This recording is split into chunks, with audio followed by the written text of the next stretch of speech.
Hello students, welcome to winning कश online classes. आज जैसे कि आप लोगों ने कहा था कि मैम पोएटिक डिवाइसेस को समझाइए, तो पोएटिक डिवाइस पहले मैं समझाऊंगी, उसके बाद जो तीनों पोएम है फटाफट से उसके हम एमसीक्यू डिस्कस करेंगे ताकि जल्दी से आप लोगों को वीडियो मिल जाए और आप लोग उसको रिवाइज कर सके। कल एग्जाम है आप लोगों का, बहुत ही ज्यादा आप लोगों ने मेहनत किया, मुझे पूरा पता है और आई होप आप लोग बहुत ही अच्छा स्कोर करेंगे। हर एक स्टूडेंट जिसने पूरे साल बहुत अच्छे से मेहनत की है और साथ ही साथ अपने जितने भी एमसीक्यूज मैंने डाले हैं उन एमसीक्यूज को कर दीजिए, तो इन्हीं में से आपके क्वेश्चन मुझे पूरी उम्मीद है कि आपके आ जाएंगे। तो चलिए हम पोएटिक डिवाइसेस को पहले समझते हैं।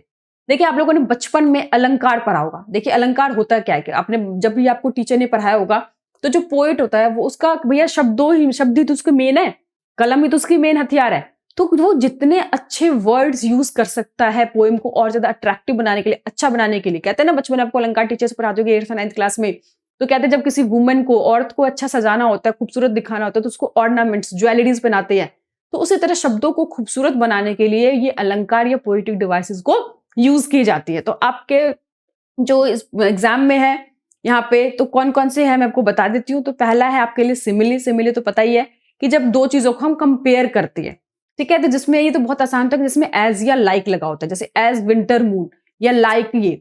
तो जिसमें एज और लाइक हो उसमें तो सिंपल समझ में आता है भैया सिमिली है, किसी से तुलना की गई है, कंपेयर किया गया, जिसको हिंदी में उपमा अलंकार बोलते हैं। जैसे बोलते हैं ना, हाई फूल सी बच्ची, हमने उसको फूल जैसी बच्ची का है। एज विंटर मून, विंटर के मून से हमने कंपेयर किया है।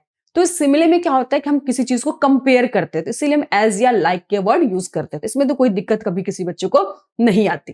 प्रॉब्लम कहाँ पे आती है? मेटाफर और सिमिले में प्रॉब्लम आती है। देखो, जब एज और लाइक हो तो वो तो हमारे सिमिली है, लेकिन मेटाफर में क्या होता है कि हम उससे तुलना तो करते हैं बट उसको तुलना ना करके उसको वो चीज मान लेते हैं। फॉर एग्जाम्पल है, जैसे कि जब हम बोलते हैं कि हाई फूल सी बच्ची, तो हमने फूल जैसी बच्ची बोला, लेकिन हमने बच्चे को ही फूल मान लिया। आपको पता होगा बचपन में आप लोग पढ़ते थे आय महंत वसंत। आपको पता है एक होता है संत, संत तो बहुत सारे होते हैं, संतों का हेड होता है महंत, जो सबसे हेड होता है, सबसे ऊपर होता है। तो अब उसी तरह से जो भी हमारे सीजन होते हैं, मौसम होते हैं अलग अलग, तो सबसे जो अच्छा मौसम होता है उसको वसंत को माना जाता है। वसंत में ना ज्यादा गर्मी होती है ना ज्यादा ठंड होती है, बहुत अच्छा प्लेजेंट मौसम होता है। तो उसको हम क्या करते हैं, उसको खूबसूरत देने के लिए आए महंत वसंत, हमने वसंत को महंत मान लिया, संतों में जो हेड है।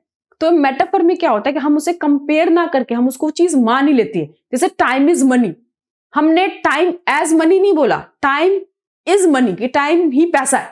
That is a metaphor. जैसे आप लोगों ने चैप्टर देखा होगा, सीमापुरी एक चैप्टर था ना, कि सीमापुरी में एक कहा लिटिल हेल, कि सीमापुरी एरिया को ऐसा नहीं कहा कि नर्क जैसा है, सीमापुरी को ही लिटिल हेल बोल दिया, छोटा नर्क बोल दिया। That is a metaphor. समझ में है कि नहीं है? जब किसी से कंपेयर करते हैं एज या लाइक यूज करते हैं, दैट इज सिमिले, और जब उसको वो चीज मान ही लेते, that is a metaphor. Next है पर्सोनिफिकेशन। पर्सोनिफिकेशन का मतलब होता है make something which is not alike. जब कोई नॉन पर्सन चीज होता है, वो इंसान नहीं है, लेकिन हम उसको ऐसे डिस्क्राइब करें जैसे वो पर्सन ही है। जैसे स्प्रिंटिंग ट्रीज, जो पेड़ है कभी दौड़ नहीं सकते, फास्टली भाग नहीं सकते, लेकिन हमने स्प्रिंटिंग ट्रीज का, यानी कि अब ट्रीज है वो इंसान नहीं है, बट जब हम बात करें हमने उसको इंसान की तरह दिखाया। That is a personification. तो चीजों को खूबसूरत बनाने के लिए, एक अच्छा है कि इमेज बनाने के लिए हम इस तरह की चीजों को यूज करते हैं, जो इंसान नहीं है बट उसको डिस्क्राइब हम इंसान जैसे कैरेक्टर ऐसे कर रहे हैं। That is a personification. Next है एलिट्रेशन। एलिट्रेशन तो भैया हिंदी में अनुप्रास अलंकार, इंग्लिश में एलिट्रेशन। होता है क्या है कि इसमें कि पर्टिकुलर एक जो आपके साउंड होते हैं, पर्टिकुलर एक अल्फाबेट होते हैं, वो रिपीटिशन होती है, वर्ड रिपीटिशन नहीं होती। बच्चों ने एक बार बोला भी था कि मैम एलिट्रेशन और रिपीटिशन में क्या डिफरेंस है? एलिट्रेशन में पर्टिकुलर जो आपका अल्फाबेट्स होता है वो रिपीट होता है। फॉर एग्जांपल 66, यहाँ पे एस और एस की रिपीटिशन है, वर्ड रिपीट नहीं है, सिर्फ एस और एस की जो साउंड है वो रिपीटिशन है। माई मदर, एम और एम की रिपीटिशन है, अल्फाबेट। समझ में? तो यहाँ पे क्या होता है, पर्टिकुलरली की जो भी आपका वोवल्स ना होकर कॉन्सोनेंट साउंड होता है, जैसे एस एस की रिपीटिशन हो गई, एम एम की रिपीटिशन हो गई, टी टी की रिपीटिशन हो गई, दैट इज द एलिट्रेशन। दूसरा होता है एसोसेंस। उसमें क्या होता है कि वोवल साउंड जो होता है, वोवल हमको पता है ए ई आई ओ यू, वो रिपीटिशन होता है। जैसे यहाँ पे ओ की रिपीटिशन है, जैसे बॉम्ब, सॉफ्ट, हॉट, देख रहा है वर्ड कॉन्टिन्यूसली है और उसके अंदर जो वोवल्स है ओ, वो रिपीटेड है इसके अंदर। Next imaginary. इमेजिनरी में क्या होता है कि हम किसी चीज को इमेजिन करें, यानी printing picture with the words, imagination को शब्द दे रहे हैं, उसको क्या बोलते हैं? इमेजिनरी। रिपीटिशन मैंने अभी बताया कि जिसमें वर्ड रिपीट होता है। एलिट्रेशन में एक पर्टिकुलर जो हमारा अल्फाबेट होता है वो रिपीटिशन होता है, और रिपीटिशन के अंदर क्या होता है, वर्ड रिपीट होते हैं, जैसे फार फार, 2 वर्ड रिपीट हुआ है, smile smile, that is a repetition. ठीक है, ये 7। और एक और था आयरनिकल, ये मैं शायद मिस हो गया, मैं लिख रही थी आयरनिकल। आयरनिकल मतलब होता है कि देखिए जो प्रेजेंट है, जो आपको दिख रहा है वो रियलिटी नहीं है, कॉन्ट्राडिक्टरी, जो हम कह रहे हैं और जो हो रहा है। फॉर एग्जाम्पल आप लोगों ने एक चैप्टर पढ़ा था जिसमें क्या था, नाम बच्चे का साहिब आलम, साहिब का फुल नाम क्या था, साहिब आलम, जिसका मतलब होता है लॉर्ड ऑफ यूनिवर्स। और बच्चा बेचारा इतना गरीब, उसके पास भाई स्लीपर पहनने के लिए भी पैसे नहीं है, स्कूल जाने के लिए पैसे नहीं है। तो सोचे नाम और प्रेजेंट सिचुएशन कितना डिफरेंस है। जैसे अब घर में कोई मेड आती है काम करने के लिए, उसका नाम अगर रानी हो जाए, मतलब काम उसका क्या है और नाम क्या है, दैट इज आयरनिकल, कि जो सिचुएशन दिख रहा है और जो एक्चुअल में जो है वो बिल्कुल कॉन्ट्राडिक्टरी होना, दैट इज आयरनिकल। ठीक है, तो ये आपके पोएटिक डिवाइस है, ज्यादातर सिमिली, मेटाफर, पर्सनिफिकेशन, एलिट्रेशन और रिपीटिशन, ये आपके कोर्स में ज्यादा है। फिर भी मैंने आपको बता दिया, आई होप आपको समझ में आ गया होगा।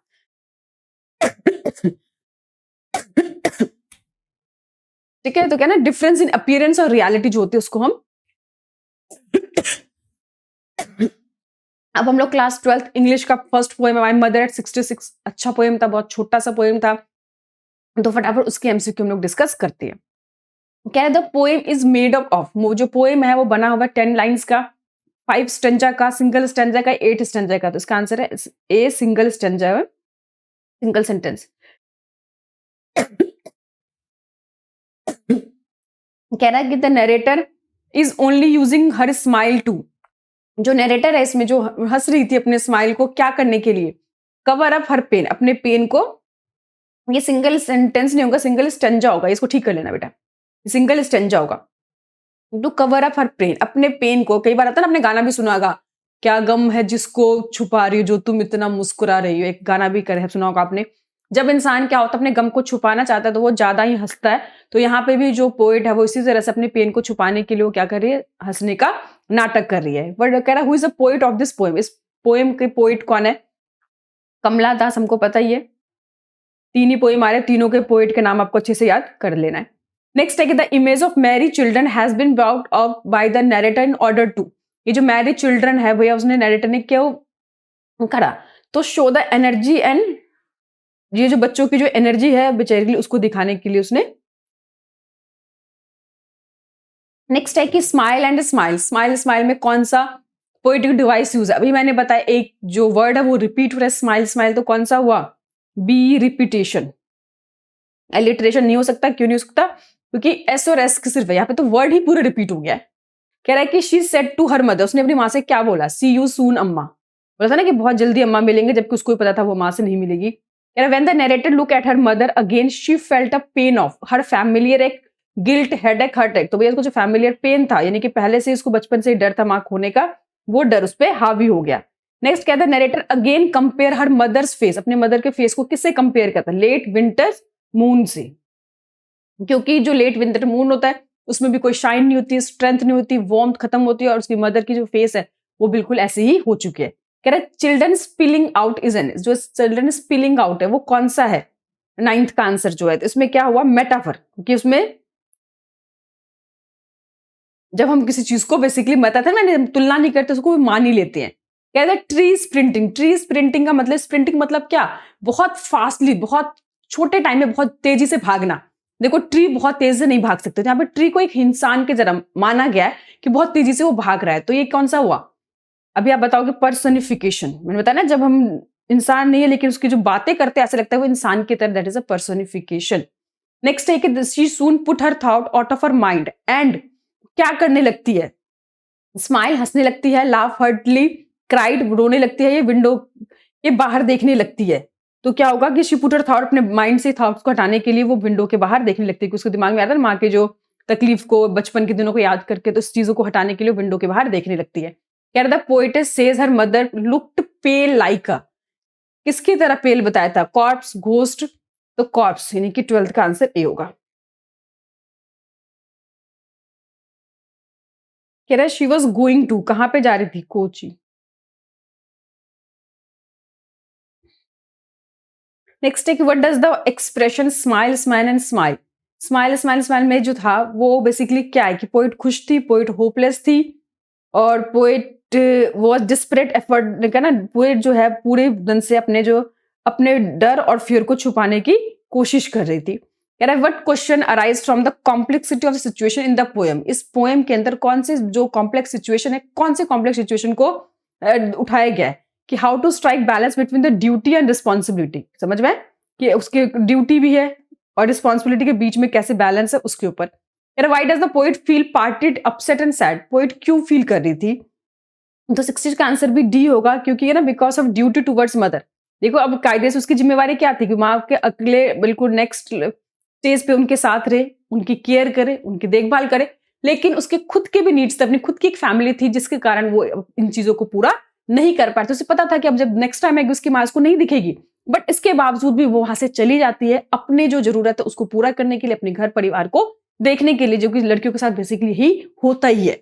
नेक्स्ट है कि code an example of personification used in the poem. इसमें कौन सा पर्सोनिफिकेशन यूज किया गया है? तो अभी मैंने इसका बताया कि स्प्रिंटिंग ट्रीज। नेक्स्ट है कि what is the universality of the theme of the poem. इस पोएम का जो यूनिवर्सिटी क्या थीम था कि भैया डेथ इज ट्रू, कि भैया जो मौत है यही एक बिल्कुल अल्टीमेट ट्रुथ है, जबकि हम इसको मानते नहीं है, बट सबसे बड़ा सत्य यही जिंदगी का है।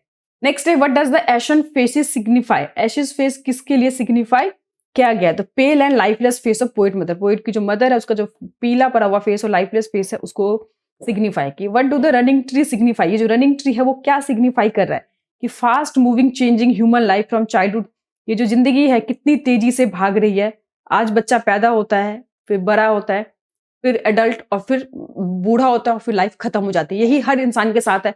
जो हमसे पहले इस दुनिया में आए थे वो चले गए, हम भी यहाँ से चले जाएंगे, हमारे बाद जो आएंगे वो भी चलेंगे। तो किस तरह से लाइफ बहुत तेजी से फास्ट है, पता भी नहीं चलता। तो कह रहा है what does his narrative style of this poem signify. जो नैरेटिव जो स्टाइल है वो क्या है कि एक सिंगल थ्रेड, कि किस तरह से उसने जो अपने थॉट्स को एक हार्श रियलिटी के साथ उसने मिक्स किया है, ये बहुत ही खूबसूरती से उसने पोएट ने किया है। नेक्स्ट है कि name the poetic device use in the poem. Metaphor, simile, alliteration, भैया तीनों ही पोएम उसने यूज किया है, तीनों ही पोएटिक डिवाइसेस ने यूज किया है। थोड़ा मैं जल्दी करा रही हूँ ताकि टाइम कम है, आपकी रिवीजन जल्दी हो सके। What kind of pain and ache that poet feel. किस तरह का जो पेन और जो तकलीफ है डॉक्टर वो जो है पोएट है फील कर रही थी, तो भैया अपनी माँ को खोने का। और ये सबसे दुनिया का सबसे बड़ा पेन होता है हर इंसान बच्चे के लिए। What does the poet childhood fear. उसका बचपन से क्या डर था? पार्टिंग फ्रॉम हस्बैंड, फ्रेंड या सिबलिंग, लूजिंग हर मदर। अपनी माँ को खोने का जो डर था उसको सबसे ज्यादा था। What does the poet what does the poem revolve around. Poem किसके अराउंड घूम रहा है? पोएट के फियर के, पोएट के love for mother, all of these दोनों ही जो है इसके अराउंड घूम रहा है। नेक्स्ट कह रहा है कि whose house of the poet was living. किसके घर को छोड़कर जा रहे थे? अपनी मदर के हाउस को छोड़ के जा रही थी, जबकि वो जाना नहीं चाहती थी, बट मैंने बताया कि अपनी रिस्पॉन्सिबिलिटी, अपनी जिम्मेवारी का उसको जाना पड़ा। What was the expression of the poet face while parting from her mother. अपनी मदर से जब वो बिछड़ रही थी तब उसका फेस का एक्सप्रेशन कैसा था? तो इसका आंसर है स्माइलिंग। बताया ना, हंसती हुई वो गई ताकि वो अपना दुख दूसरों को दिखा ना सके। क्या एग्जाम्पल देना है? Alliteration use of the poem. कौन सा जो एलिट्रेशन इसमें यूज हुआ है? एलिट्रेशन पता है ना आपको? तो यहाँ पे कह रहा है कि बी स्माइल। तो यहाँ पे एलिट्रेशन भी हो सकता है कि एस की है, और अगर यहाँ पे रिपीटेशन पूछता तो भी यही होता। समझ में? नेक्स्ट है the mood of the last two line is that. Last line जो पोएट है उसका क्या मूड था? रिग्रेट का, पछतावा का, गिल्ट का, एक्सेप्टिव रियलिटी या एंगर का? तो भैया एक्सेप्टिव रियलिटी। एंड में वो क्या करती है? दुख तो उसे बहुत होता है, लेकिन बाद में उसके पास ऑप्शन भी क्या था? उसने एक्सेप्ट कर ली रियलिटी कि भाई यही जिंदगी है। जब हमारे पास कोई ऑप्शन नहीं होता तो हम क्या करते हैं? हम मान लेते हैं कि भाई यही जिंदगी है और इसी के साथ हमको जीना है। तो उसने भी एंड में क्या कर लिया? एक्सेप्ट कर लिया और वहां से वो चली गई। स्प्रिंटिंग मीन्स, स्प्रिंटिंग का मतलब क्या होता है? शॉर्ट फास्ट रेस, कि बहुत छोटा रेस है लेकिन बहुत तेजी से भागना। तो इंसान की जिंदगी भी ऐसी है, एवरेज 70-80 साल की हमारी लाइफ होती है, बहुत तेजी से बढ़ती चली जाती है। तो यहाँ स्प्रिंटिंग मीन्स ये है। चलिए दूसरा पोएम है elementary school classroom in slum. Poem आपको पता ही है, यहाँ पे जो है गरीब बच्चे, स्लम के बच्चे जो उनके बारे में दिखाया गया, उनके साथ जो इनजस्टिस, उनके साथ जो अन्याय हो रहा है और कोई भी सोसाइटी में इनके लिए कुछ नहीं कर रहा है, तो वो जो है उसको दिखाने की कोशिश की गई है। तो चलिए पहले आएगा कि who was the writer the poem elementary school classroom in slum. का राइटर कौन है? तो आपका आंसर है स्टीफन स्पेंडर सी। नेक्स्ट है कि what are the poetic device use in the poem. कौन कौन से पोएटिक डिवाइस में यूज किया गया है? तो alliteration, simile, metaphor, imaginary, irony, all of these. तो भैया इसमें सारे ही पोएटिक जो पोएट ने सारे चीजों को डाल दिया ताकि पोएम बहुत अच्छा बन जाए। How can powerful people help the poor children, जो पावरफुल पीपल है सोसाइटी की वो कैसे गरीब बच्चों की हेल्प कर सकते हैं। तो आंसर है कि बाय ब्रिजिंग ना, एक ब्रिज बना के जो भी इनइक्वालिटी इंजस्टिस है उसको दूर कर सकते हैं। कह रहा है his eyes live in a dream, तो भैया what is a dream, dream क्या है उन बच्चे का, कह रहा है ड्रीम ऑफ बेटर टाइम, वो भी एक मतलब चाहते हैं अच्छी जिंदगी अच्छे टाइम, ओपन स्पेसिस, तो बच्चों का यही सपना है। नेक्स्ट है कि what attract the slum children, slum children जो है गरीब बच्चों को क्या अट्रैक्ट करता है, तो वह सभी ब्यूटीफुल थिंग्स जैसे शिप हो गया, क्योंकि उन्होंने जो चीज नहीं देखी है बेसिकली उन्हीं चीजों के लिए वो क्या होते हैं अट्रैक्ट होते हैं। तो यहाँ पे हमारा क्या होगा ऑल ऑफ दिस, सभी चीजों जो है ऑल सभी ब्यूटीफुल थिंग्स के टूवर्ड्स। कह रहा what do the governor inspector and visitor in the poem, ये जो है गवर्नर इंस्पेक्टर विजिटर कौन है इस पोएम में, भैया वो सारे पावरफुल इन्फ्लुएंशियल लोग हैं जो कि सोसाइटी में बदलाव ला सकते हैं लेकिन ये ला नहीं रहे। कह रहा है what do the words their future painted with fog, एक वर्ड है ना पेंटेड विथ फोग, इसका फॉग, फोग नहीं फॉग, क्या कन्वे करता है कि नो होप ऑफ इंप्रूवमेंट, जैसे उम्मीद ही खत्म हो चुकी है, इसी कहा गया कि पेंट है बिल्कुल धुएं से फॉग से बिल्कुल उनका फ्यूचर जो है रह चुका है, तो नो होप, कोई उम्मीद नहीं है इंप्रूवमेंट की, क्योंकि गरीब बच्चे कुछ कर नहीं सकते, सोसाइटी के पावरफुल जो लोग हैं वो कुछ करेंगे नहीं, तो गरीब बच्चे यहीं के यहीं पे रह जाएंगे। कह रहा what does the paper seeming boy means, paper seeming boy मतलब क्या कि was thin as sheet of paper, बिल्कुल पेपर जितने पतले। नेक्स्ट है कि what does the colour of the classroom wall point out, classroom wall का जो पॉइंट है वो क्या मतलब बता रहा है कि क्लासरूम जो स्लम है ना poor condition of the slum, तो 9th का आंसर हो गया बी। नेक्स्ट है कि what does the poet compare to the colour walls, colour wall को किससे कंपेयर किया गया है, तो इसका आंसर है डी, सौर क्रीम के साथ, जैसे सौर क्रीम में बदबू से आती है गंदा सा कलर हो जाता है ऑफ वाइट हो जाता है, तो वैसे कलर में what does the poet portray in the poem, किसको दिखाया गया है, तो plight of young children and in the slum, slum के जो गरीब बच्चे उनके दुख को दिखाया गया है। कह रहा through the description of the slum children the poet want to express the privilege in the society, वो क्या सोसाइटी में दिखा रहे कि सोसाइटी में किस तरह से सोशल इनजस्टिस और क्लास इनइक्वालिटी फैली हुई है। कह रहा night is endless as there is a no dash for them, जो इनकी रात है कहते हैं हर रात का एक सवेरा होता है, लेकिन उनके कह रहा नाइट जो एंडलेस है कभी खत्म नहीं होगी, and no future for them, उनका कोई फ्यूचर नहीं है। The stunted unlucky heir of twisted bone means the boys क्या है, वहां पे जो बॉयज है वहां पे क्या है कि ही वॉज इनहेरिटेड डिसएबिलिटी, यानी कि उसको इनहेरिटेड माँ बाप से ये डिसएबिलिटी मिली। अमीर लोगों को अपने माँ बाप से पैसा मिलता है, फेम मिलता है, लिंक्स मिलते हैं, लेकिन गरीब लोगों को क्या मिलता है, उनको अपने पेरेंट्स से इनहेरिटली डिजीज मिलती है। What kind of life children living in the slums have, slum के बच्चों का लाइफ कैसा था, तो भैया हमें पता ही है, आपने देखा ही है उनके बच्चों का जो लाइफ था फुल ऑफ स्ट्रगल था, होपलेस था। The tall girl with her head weighed down means, उन्होंने कहते हैं ना लंबी सी लड़की जिसने अपने हेड को डाउन कर रखा है, नीचे झुका के बैठी है, वो क्यों झुका के बैठी है, क्योंकि वो बीमार है, इल एंड एग्जॉस्ट, इतनी ज्यादा थक चुकी है बिल्कुल अपनी लाइफ से। सॉरी शाइन नहीं होगा, सिर्फ सी है इसका आंसर। नेक्स्ट है कि one of the following phrase implies unhealthy children, यहाँ पे अनहेल्दी चिल्ड्रन क्या है, वन अननोटेड चिल्ड्रन को अनहेल्दी कहा गया, eyes live in a dream को कहा गया, पेपर सीमिंग बॉय कहा गया, गस्टी वे को, तो पेपर सीमिंग जो बॉय है उसको यहाँ पर कहा गया है कि जो अनहेल्दी है, क्योंकि माल न्यूट्रिशन बहुत ही पेपर जितना पतला है तो माल न्यूट्रिशन अनहेल्दी बच्चा है। Why are the children compare to rootless weeds, देखो रूटलेस वीड्स का मतलब क्या होता है, आपको पता है जो हम मेन प्लांट उगाते हैं उसके छोटे छोटे वीड्स उग जाते हैं जो अनवांटेड होता है, हमको चाहिए नहीं होता, हम क्या करते हैं उसको उखाड़ देते हैं ताकि प्लांट्स के साथ वो न्यूट्रिशन शेयर ना करे। तो यहाँ जो सोसाइटी के जो भी स्लम के बच्चे वो भी अनवांटेड है, कोई इनको चाहता नहीं, सोसाइटी में कोई इनकी केयर नहीं, कोई, तो वही है कि why are children compare to the rootless weeds because they are unwanted like a roots, ये अनवांटेड लाइक वीड्स, वीड्स मतलब जो मेन प्लांट्स के साथ छोटे छोटे पौधे उग जाते हैं जिनकी जरूरत होती नहीं है और वो खामखाम उनका न्यूट्रिशन करते उसको उठाकर फेंक दिया जाता है। कह रहा है what do the words from the fog to endless light mean, कि जो मैंने बताया ना फॉग टू एंडलेस नाइट का यहाँ पे मतलब क्या बताने की कोशिश किया गया है, dark and uncertain future for slum children birth से लेकर डेथ तक। नेक्स्ट है what do the words for their future is painted with fog convey, ये भी मैंने बताया कि जहां पे कोई उम्मीद नहीं है, कोई इंप्रूवमेंट की आस नहीं है। मैं जल्दी जल्दी बता रही हूँ ताकि आप लोग का टाइम बचे और फटाफट से हम लोग आगे बढ़ जाए। नेक्स्ट है what is ironical about the wall hanging and donation in the classroom, ironical मैंने बताया ना कि दिखा कुछ और रहा है, सिचुएशन कुछ और है जो कॉन्ट्राडिक्टरी हो, तो कह रहा है यहाँ पे क्या चीज जो है वो यहाँ पे अलग है, कंप्लीटली ऑपोजिट, यहाँ पे कह रहा है ना जो बच्चों की जरूरत है वो बिल्कुल ऑपोजिट है यहाँ पे, तो यहाँ पे क्या दिखा रहा है बी की completely opposite to the needs of the children in the classroom. Next है what is a catacomb signify, catacomb यहाँ पे क्या सिग्निफाई कर रहा है, क्या बता रहा है कि confined to the slum. Map ये जो है कि ये जो स्लम है यहाँ पे बी होगा, मैप बिंग उनके जो मैप जो है वो क्या है, इरिलीवेंट है।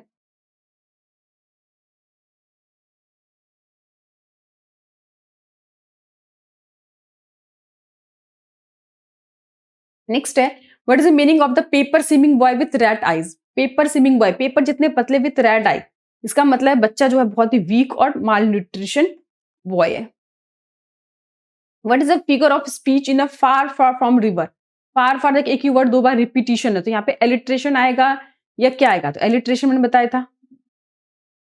रिपीटिशन अगर होता ऑप्शन तो हम रिपीटिशन डालते, लेकिन यहाँ पे रिपीटिशन है ही नहीं, तो कोई यहाँ पे ध्यान रखना पड़ेगा क्या दे रखा है आपको। यहाँ पे अगर हमें रिपीटिशन दे रखा होता तो हम रिपीटिशन लेते, फिर एलिट्रेशन नहीं लेते, लेकिन यहाँ पे रिपीटिशन है ही नहीं, तो हमें मान लेते कि एफ एफ की साउंड के कारण इसको एलिट्रेशन माने। नेक्स्ट है 25th, क्या ना, what do the faces of children the slum area reflected. Slum area के जो बच्चे हैं उनका फेस क्या करता है, हैप्पीनेस, एस्पिरेशन, देयर एनर्जी, ये तो बिल्कुल भी नहीं हो सकता। सैडनेस एंड लैक ऑफ एंथ्यूजियम, एंथ्यूजियम मतलब कोई भी उनके दुखी और कोई एनर्जी उनके अंदर नहीं है। भाई एनर्जी कहाँ से आएगी, ना उनको प्रॉपर 2 वक्त की रोटी मिल रही है और ना ही कोई उम्मीद है आगे, तो कहाँ से उनके चेहरे पे खुशी या उनके पास एनर्जी होगी। कह रहे why are pictures and maps are meaningless. ये जो पिक्चर और मैप दिखा रखा है वो मीनिंगलेस क्यों है, कह रहे हैं they show the vastness which is opposite to the word need of children. कि ये जो क्लासरूम में जो सिचुएशन है, जो कंडीशन है और जो मैप में दिखा रहा है वो क्या है, बिल्कुल ही ऑपोजिट है, उल्टे हैं। बच्चे वहां पे कभी जाने से तो ना कभी उन्होंने देखा है, तो इसीलिए उसको मीनिंगलेस कहा गया है। Who is unlucky heir and what is inherited. जो अनलकी हेयर है क्या वो लेकर अपने पेरेंट्स से वो आते हैं। तो 27 का सी होगा, short boy twisted bone inherited for parent. लेकिन छोटा सा बच्चा जिसकी हाइट भी बेचारी की रुक चुकी है अपने माँ बाप से, उनको उसको ये मिला ट्विस्टेड मुड़े हुए मोन, ये सब जो है इनहेरिटेड वो अपने पेरेंट्स से लेकर आया है। कह रहे which poetic device has been used in the paper swimming boy. Paper जितना पतला, पेपर जैसा पतला नहीं बोला, पेपर जितना पतला, तो यहाँ पे क्या होगा, मेटाफर, कि भैया बच्चे को ही उसने पेपर बोल दिया। सिमिली होता तो पेपर एज बोलता या जस्ट लाइक। कह रहा what does the mean stunted. Stunt का मतलब क्या होता है, जो प्रॉपर्ली डेवलप नहीं हुआ, वह इम्प्रॉपरली डेवलप। नेक्स्ट एक which poetic device has been used in far far. Far far यानी कि क्या हो गया, यहाँ पे देखिए यहाँ पे रिपीटिशन है, तो हम क्या लेंगे, यहाँ पे बी लेंगे। यहाँ पे एक चीज मैं बताना चाहूंगी आपको, 38 का जो ऑप्शन है,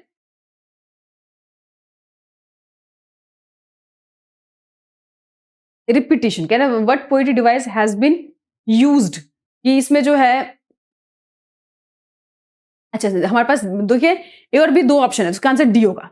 मैंने देखा नहीं क्योंकि यहाँ पे दोनों ही वो है। अगर सिर्फ मतलब यहाँ पे 2 ऑप्शन होता है, अगर रिपीटेशन एलिट्रेशन तो हम रिपीटेशन ले लेते, लेकिन यहाँ पे दे रखा है भैया ए और बी दोनों, तो है ना, एफ एफ एफ कारण एलिट्रेशन है और वर्ड रिपीटेशन कारण रिपीटेशन है, तो यहाँ पे इसका आंसर डी होना चाहिए। कह रहा what is there on the wall of the classroom. Classroom पे क्या क्या मतलब था वॉल पे, डोनेशन जिन लोगों ने दिया तो उनके नाम भी थे, ओपन हैंड मैप भी थे, शेक्सपियर का पोर्ट्रेट भी था, तो यहाँ पे क्या होगा, ऑल ऑफ दीज, ये सभी चीजें उस पर टंगा हुआ था।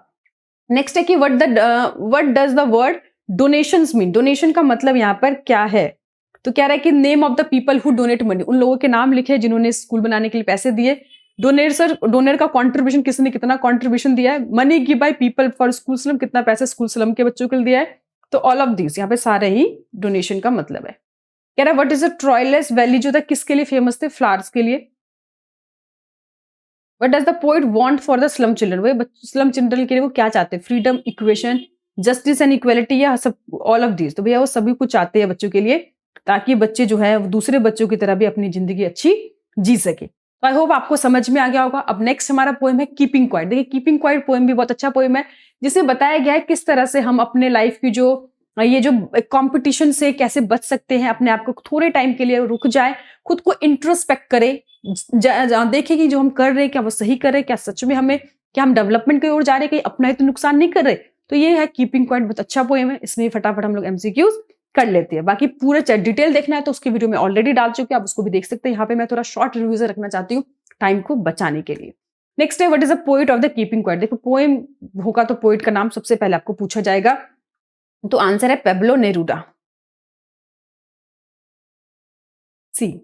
नेक्स्ट कह रहा है कि what does the poet want to others do, वो पोएट क्या चाहता है दूसरे लोग क्या करे, क्वाइट इंट्रोस्पेक्ट करे। तो आंसर क्या हो जाएगा इसका, ए, कि भैया क्वाइट चुप हो जाए और इंट्रोस्पेक्ट अपने आप को देखे। नेक्स्ट है कि what should be keep, quiet according to the poet, why should be keep quiet, हमें क्यों कीप एंड क्वाइट होना चाहिए? अटेनिंग पीस के लिए, मेंटेन ब्रदरहुड के लिए, साइलेंस के लिए, ऑल ऑफ दिस, तो सभी चीजों के लिए कीप क्वाइट होना जरूरी है। What will happen if poem people keep quiet for some time, क्या होगा अगर कुछ टाइम के लोग शांत हो जाएंगे तो आंसर है देयर विल बी पीस, शांति हो जाएगी, बिल्कुल सही। ब्रदरहुड, आपस में भाईचारा हो जाएगा। साइलेंस हो जाएगा, तो वही है कि सभी कुछ हो जाएगा। नेक्स्ट है कि how can we all be together according the poet, कैसे हम लोग आपस में एक साथ हो सकते हैं? तो इसका आंसर है when we keep quiet and introspect ourself, जब हम शांत हो जाए, इंट्रोस्पेक्ट करें, तो हम ऐसा हो सकता है। कह रहा है what would the fisherman do after a successful introspection, जब वो खुद को इंट्रोस्पेक्ट कर लेगा फिशरमैन, तो क्या करना छोड़ देगा, क्या ना, क्या करेगा उसके बाद फिशरमैन डू? कह रहा है कि नेक्स्ट है सी, इसका आंसर है सी कि he would stop killing the fish, वो मछलियों को मारना क्या कर देगा, छोड़ देगा, क्योंकि उसको अपने जो भी गलतियां हैं, जो भी मतलब जो गलत कर रहा है, वो उसको क्या करेगा, उस टाइम पे रोक देगा। क्योंकि इंट्रोस्पेक्ट करने के बाद आपको समझ में आता है कि क्या चीज सही है और क्या गलत है, अपनी लालच इन सब से हम ऊपर निकल आती है। कह रहा what does the poet mean by without engine, without engine का यहाँ पे क्या मतलब है? Without noise and machine. कह रहा है कि what does the poet mean by green war, green war का यहाँ पे क्या मतलब है? वॉर अगेंस्ट नेचर, ये जो नेचर के खिलाफ हम बड़ी मात्रा में जो युद्ध कर छेड़ दिया हम लोग, बड़ी मात्रा में पेड़ काट रहे हैं, ये सब चीजें कर रहे हैं, वॉर अगेंस्ट नेचर। कह रहा है who is spreading war and destroying everything according to the poet, कौन इन सब चीजों को नुकसान पहुंचा रखा है? भैया इंसान। आपको हमने देखा ना, अपने 11th क्लास में पढ़ा हुआ एक चैप्टर है जिसमें कि लिखा है वर्ड्स डेंजरस एनिमल, वहां पे सिर्फ एक मिरर लगा हुआ है, आप जाओगे तो आपकी शक्ल देखे, मैं जाऊंगी तो मेरी शक्ल देखे, इंसान जो सबसे डेंजर एनिमल है इस अर्थ पे। What will be the impact of the keep quiet on the war mongers, उनके ऊपर क्या इफेक्ट पड़ेगा? कह रहा है कि they will and the war immediately, कि ये लोग भी क्या करेंगे, अपने वॉर को रोक देंगे अगर ये लोग भी इंट्रोस्पेक्ट करने लग जाए तो। नेक्स्ट कह रहा है कि what does the poet mean by would put on the clean clothes, clean clothes का मतलब क्या है? टू बी पीसफुल, शांति।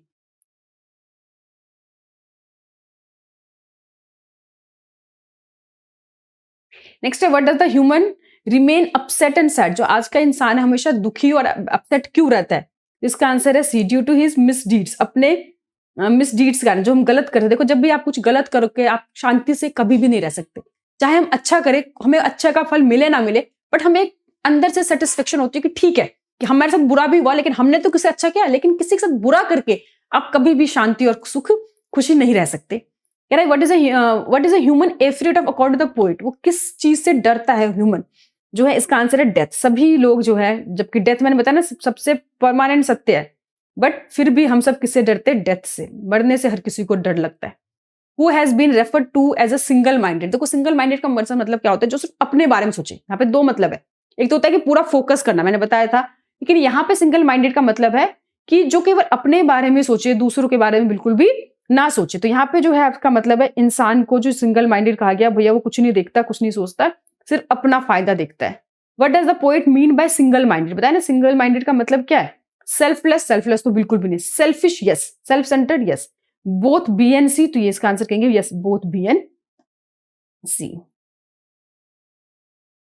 नेक्स्ट है what cause sadness to human according to the poet, भैया लोगों के दुखी को क्या कारण है?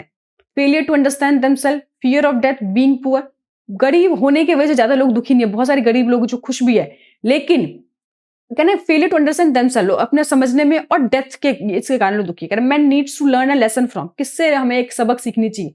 अर्थ से, धरती से।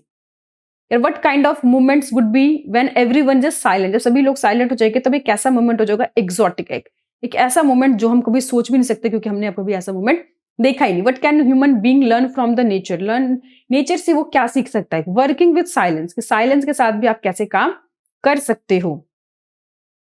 कह रहा है कि व्हाट डज द 12 रिप्रेजेंट, 12 क्या रिप्रेजेंट करता है? कह रहा है आवर्स ऑफ द डे या मंथ ऑफ द ईयर।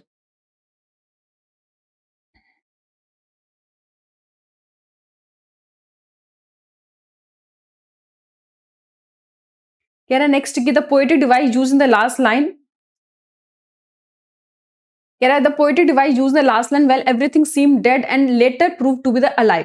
कहते हैं कौन सी पोएटिक डिवाइस यूज किया गया है कि सडनली हम कहते हैं कि seem dead and later prove to be alive, तो यहाँ पे कौन से पोएट हमने यूज किया? आयरनिकल। आयरनिकल मतलब होता है ना जो कह कुछ और है और दिख और कुछ और है, मैंने बताया था ना। नेक्स्ट है कि sudden sadness is one of the following poetic device. Sudden sadness, S की देखिए यहाँ पे, तो यहाँ पे क्या हुआ आपका एलिट्रेशन। बताया था ना, जब एक वर्ड की रिपीटेशन हो, शब्दों की रिपीटेशन हो तो रिपीटेशन कर। What are the different kind of wars mention in the poem. किस तरह के वॉर्स को यहाँ पे दिखाया गया है, तो वॉर अगेंस्ट द ह्यूमैनिटी, बिल्कुल, वॉर अगेंस्ट नेचर वो भी दिखाया गया, war with the gas and fire, तो ऑल ऑफ दीज सारे तरह के वॉर को यहाँ पे दिखाया गया है।